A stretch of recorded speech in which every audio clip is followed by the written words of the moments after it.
on, go back and watch the old ones. It's amazing. It shows you all the Jewish roots. But what I want to finish up with quick today is the best example of a queen mother in the Judah kingdom was Bathsheba. She was the wife of David, King David, who was really they hold him on the pedestal as the king, right? He was the second king of Israel.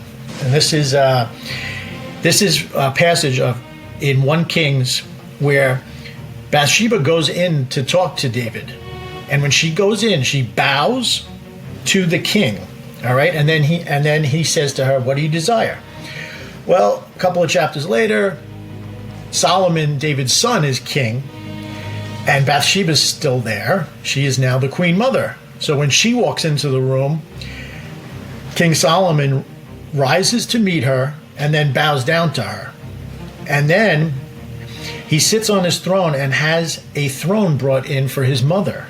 Mm-hmm. And she sat on his right. This is Solomon. This is the one who built the temple. All right? Yeah. So this is where it all comes from. If you go and read this is 1 Kings 2, verses 19 to 25. And then Solomon says to her, "Make your request, my mother, for I will not refuse you." Turns out he does refuse her request because it's a crazy request. And I don't even think she really meant it, or I don't even think she wanted it to happen. But forget about whether he denies it or not. The process is still there. She's the intercessory for the people. Mm-hmm. She hears what the people say. She hears they're pleading their cases, and she brings it to him and lays it at his feet. You do what you want with it, right? Yeah. Like the wedding at Cana, what Mary did with Jesus.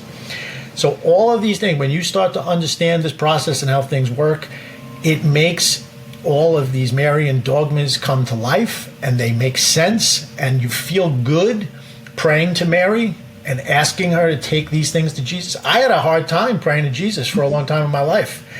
And my easy way out was praying to Mary and going through her, because I didn't want to give up on my faith. She was like the lifesaver for me. I held on to her so I wouldn't completely get washed away. And you got to look at it like that until you get that strong bond with Jesus to, everybody